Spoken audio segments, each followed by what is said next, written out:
The mountains of northern Ethiopia hide a mystery that does not fit into the accepted timeline of human civilization. Most people will never hear its name in school. It appears in few textbooks, fewer documentaries, and almost no mainstream conversations about ancient architecture.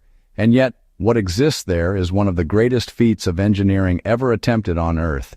It is a place where entire cathedrals were not built from stone, but carved into stone. Not assembled with blocks, but excavated from the living mountain itself. 11 churches, each cut downward from the surface, hollowed out with such precision that many modern engineers admit they do not know how it was done.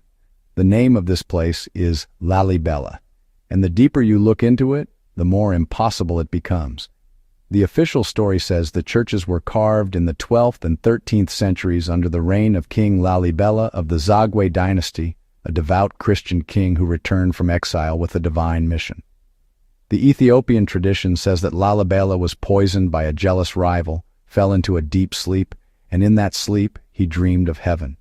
When he awakened, he claimed God had shown him a vision of a new Jerusalem, and he vowed to build it in the mountains of Ethiopia. That is the official history. But what happened next does not look like history. It looks like something else. Walk into Lalibela today, and the first thing you feel is a sense of disorientation. Massive courtyards cut down into the earth, trenches deeper than buildings, tunnels leading into darkness, walls rising straight up from the bedrock with architectural precision that should not exist in the medieval world. These were not traditional structures. These were negative space buildings, carved from the top down, like sculpting caverns into cathedrals. Every column, every arch, every window, every stairway was carved from a single piece of volcanic stone. There are no stones stacked on stones. The mountain itself was turned into architecture. One church, called Bet Madain Alem, is believed to be the largest monolithic church in the world. It looks like a temple transported from Greece or Rome, with massive stone pillars perfectly spaced in geometric symmetry. But nobody transported anything. The pillars, the walls, the windows, the floor, the ceiling, they are all the same piece of rock, simply carved away from the earth. Another church, Bet Georgis, is shaped as a perfect cross. Perfect geometry, perfect symmetry, perfect orientation. To carve this shape downward, without any aerial view, without the ability to see the cross from above, should have been nearly impossible. It would require dozens of mathematical measurements. 1 degree of error would ruin the entire structure. But there is no error. It is flawless. If these were above-ground structures built block by block, they would still be impressive. But the fact that they are excavated from a single continuous mass of stone makes them more than impressive. It makes them inexplicable. Modern archaeologists insist that thousands of workers spent decades or centuries carving these structures using hammers, chisels, and hand tools. But even the archaeologists who say this cannot explain the most obvious problem. Where is the debris? To carve 11 monolithic cathedrals from rock, workers would have needed to remove hundreds of thousands of tons of stone. In Egypt, the carving of temples left behind massive piles of waste rock. In Jordan, the carving of Petra left visible debris that still lies around the site. Everywhere in the ancient world, quarrying leaves a scar. But at Lalibela, there is no quarry scar, no waste piles, no abandoned chisel marks, no evidence of where the stone went. Some suggest the debris was used to build surrounding structures, but even if every stone fragment was recycled, the sheer volume of waste is too large to disappear without trace. Something does not add up. There is another problem that mainstream explanations ignore. The surfaces of the churches are too smooth. Volcanic tuff is hard enough to dull bronze tools quickly. Carving it by hand should leave rough surfaces, uneven edges, and visible tool marks. Yet many walls in Lalibela are smooth, straight, and unnaturally uniform. Interior corners are perfectly sharp. Columns are identical in height and diameter. There is no sign of chiseling, improvisation, or correction. The work looks deliberate, precise, and controlled. If workers used primitive tools, they would have needed scaffolding, ramps, rope systems, and pulleys. But there is no evidence of scaffolding holes or anchor points in the stone. No abandoned ramps carved into the walls, no support structures, nothing. If tens of thousands of workers camped on site, there should be artifacts, broken pottery, food waste, tools, graves, but none have been found at the scale required. The silence of evidence speaks louder than any recorded history. According to Ethiopian tradition, the answer is simple. Humans worked by day, angels worked by night. When humans slept, divine builders continued the carving with impossible speed. Most scholars interpret this as metaphor, but the Ethiopian church does not. Their oral history maintains it as literal truth. Angels are described not as spirits or ghostly apparitions, but as beings with strength, tools, and purpose, builders of stone, laborers of God. But ancient people often described advanced technology as divine. When someone with no knowledge of electricity sees a light, they call it magic. When they see flight, they call it gods. When they see precise stone cutting, they call it supernatural. So when Ethiopian tradition says angels cut stone with beams of light, carved faster than humans, and worked through the night, what exactly are they describing? If we strip the story of religious language and translate it into technical ideas, it begins to sound less like fantasy and more like lost technology. But before leaping to the supernatural, consider an archaeological possibility. What if Lalibela is not medieval at all? What if the churches are older, thousands of years older, and King Lalibela simply restored them? This idea would explain why there is no evidence of initial construction. It would explain why debris is missing. It would explain the engineering precision. It would explain the sudden appearance of architectural mastery without any learning curve. In many places around the world, ancient structures were discovered, renovated, and claimed by later civilizations. The Maya found abandoned cities and reused them. Egyptians built on top of older temples. Romans repurposed older foundations. What if the Zagwe dynasty did the same? If the churches were older, much older, then the question becomes, who built them originally? Ethiopian tradition says the churches were inspired by heavenly architecture, but ancient cultures often explained advanced technology as a divine gift. If there was a civilization in Ethiopia with unknown stoneworking ability, it might explain everything we see at Lalibela: strange acoustics in the chambers, water channel systems, tunnels that curve through the rock like the ventilation shafts in pyramids, and the alignment of certain entrances with astronomical events. These details suggest knowledge of geometry, astronomy, and engineering. And then there is the most provocative question. If Lalibela is hiding something underground, is the above-ground portion only part of a larger system? Ground-penetrating radar studies, though not publicly emphasized, indicate there may be deeper chambers beneath some of the churches. Sealed areas, unexplored tunnels, rooms that have never seen light. The Ethiopian church controls access, and some tunnels are forbidden to outsiders. If something ancient lies below, it has been hidden for centuries. This leads to another tradition, the belief that Ethiopia guards the Ark of the Covenant. According to Ethiopian history, the Ark was taken from Jerusalem and brought to Axum, where it has been guarded for nearly 3,000 years. The church claims the Ark is real, physical, and still in their possession. It is not metaphor, it is not myth, it is fact. If this is true, then a network of underground chambers becomes more than architectural curiosity. It becomes security, a vault beneath a holy site, a perfect place to hide something sacred and dangerous. Some historians dismiss this entirely, insisting the Ark is symbolic, but Ethiopian priests risk their lives to protect it. Guards have died claiming to have seen it, and the location is sealed, watched by a single guardian who never leaves the chapel. No other artifact in the world is protected like this. If the Ark never existed, why protect an empty box? The more we examine Lalibela, the more the official narrative unravels. Engineers still cannot explain how the churches were carved. Archaeologists cannot find the debris. Historians cannot justify the timeline. And no one can explain why the architectural style appears full-formed, with no earlier practice attempts. But Ethiopia offers a consistent explanation. The churches were not ordinary construction. They were miraculous, created with help, built at night by angels.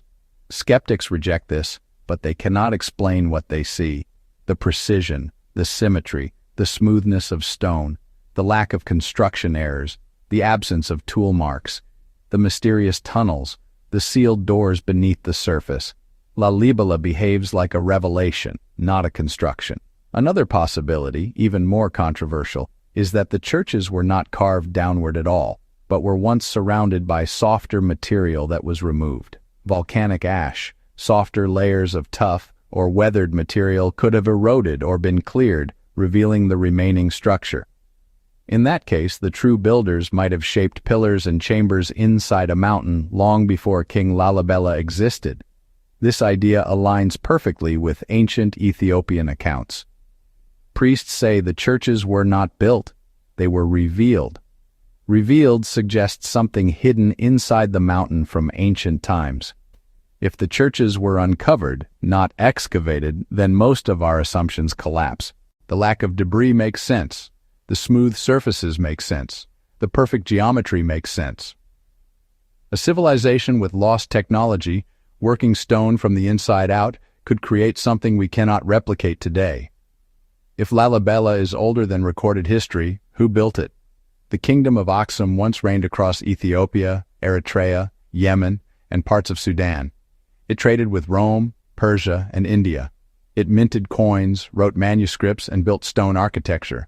But even Aksumite construction does not look like Lalibela. Aksum built obelisks, not monolithic cathedrals carved from mountains. No known African civilization carved anything like this, unless the knowledge came from elsewhere. Some theories suggest that stoneworking techniques came from Egypt after the fall of the pharaohs. Others propose influence from Jerusalem, Byzantium, or early Christian architectural schools.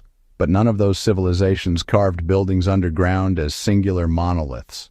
Their architecture was additive, not subtractive. So if knowledge came from elsewhere, it must have been knowledge we no longer possess. Another theory arises. What if the same ancient knowledge that shaped the pyramids, the stone spheres of Costa Rica, the underground complexes of Turkey, and the megaliths of Peru also came to Ethiopia? Ancient cultures across the world share inexplicable similarities: smooth stone surfaces, impossible architectural joints, perfect alignments, acoustic design.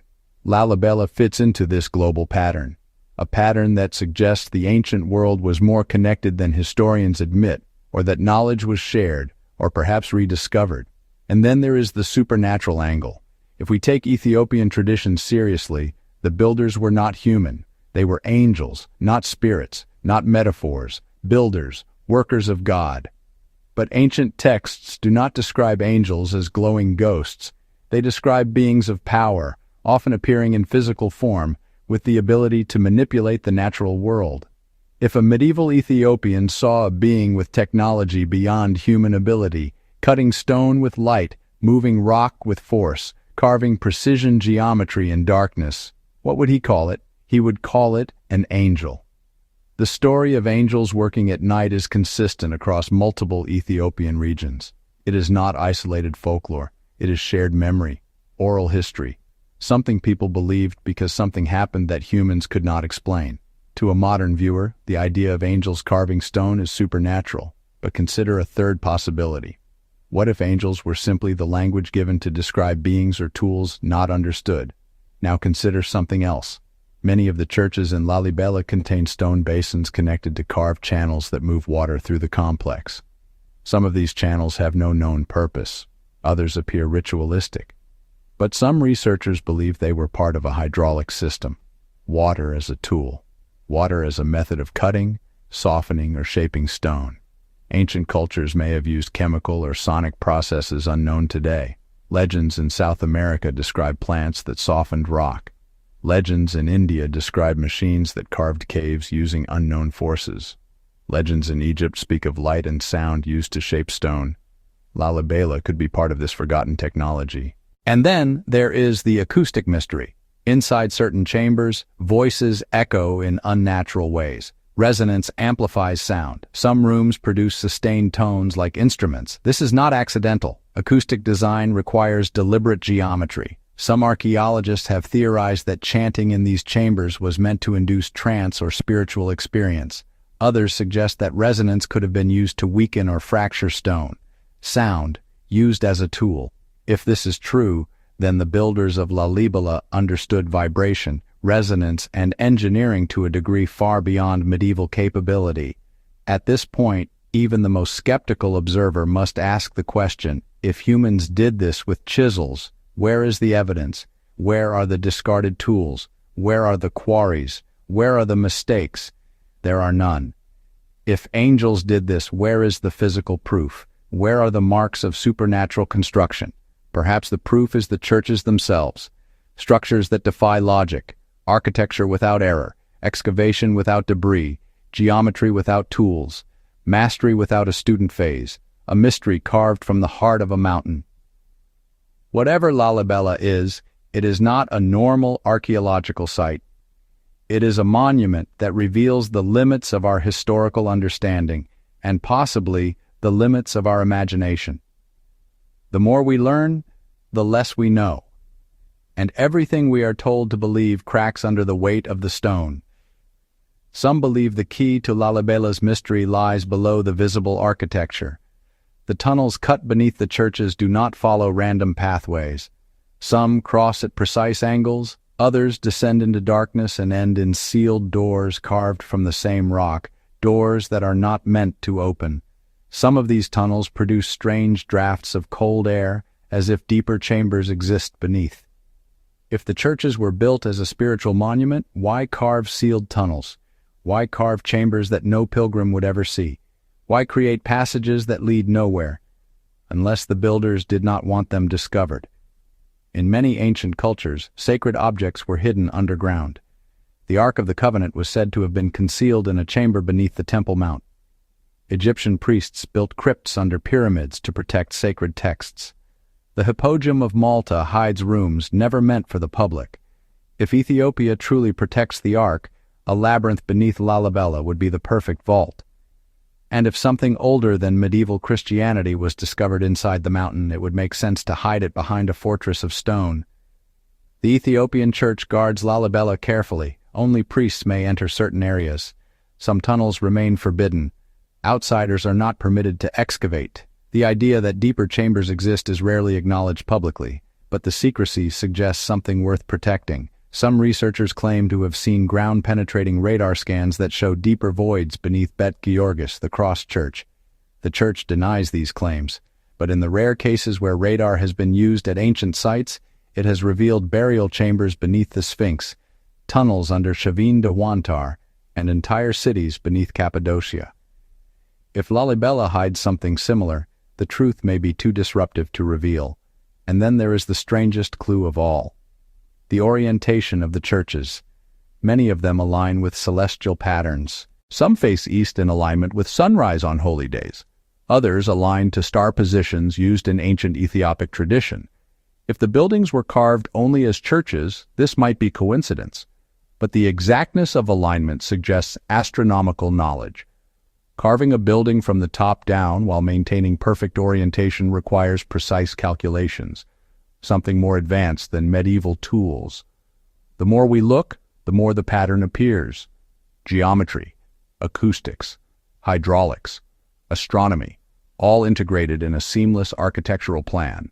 And yet, no blueprints exist, no plans, no sketches, nothing. Either King Lalibela kept everything in his mind, which borders on the impossible, or the builders worked from knowledge already embedded in the stone.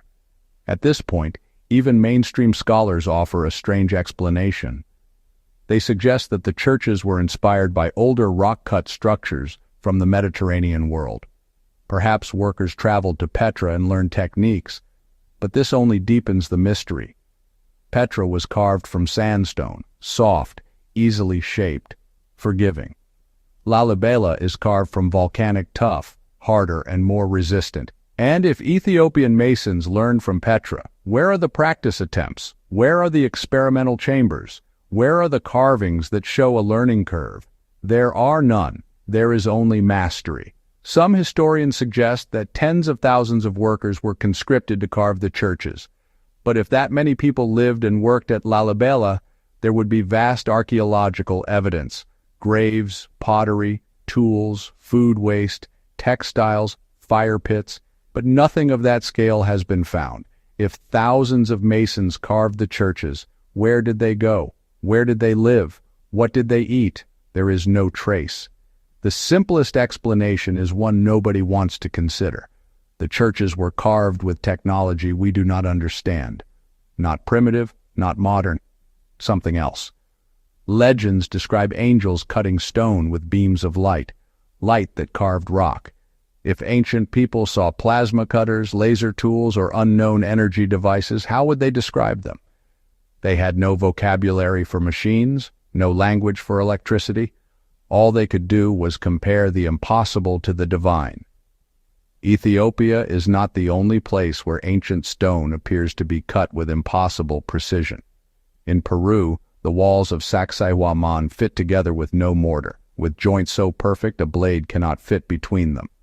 In Egypt, drill holes spiral through granite at speeds no copper tool could achieve. In India, the Kailasa temple was carved from the mountain in a single piece, just like Lalibela, with no debris field. Everywhere we look, ancient stoneworking shows signs of lost technology. Perhaps Lalibela was part of this global pattern.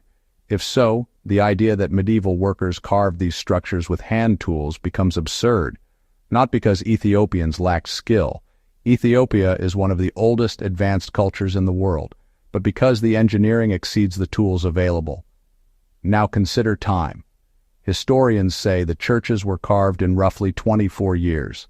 If that is true, then workers would need to remove about 10 tons of rock every day without error, without pause, without rest. Even with modern machinery, this would be difficult. With chisels and hammers, it borders on impossible. And yet, there is no sign of haste. No sloppy cuts, no rushed corners. Everything is careful, deliberate, perfect. So, how were the churches really made? One possibility is that the builders used a method of stone softening. Legends in Peru describe a mysterious plant that turned rock into clay. In Egypt, some texts describe priests using sound to shape stone. Ancient Vedic writings speak of tools that cut through mountains using vibration. If any of these traditions contain truth, then Lalibela may have been carved with chemical or sonic processes. Maybe the rock was softened, maybe it was melted, maybe it was cut with resonant energy that left smooth surfaces behind. This is not science fiction. Modern experiments show that sound frequencies can fracture rock. Plasma torches can slice stone cleanly. Chemical compounds can dissolve minerals.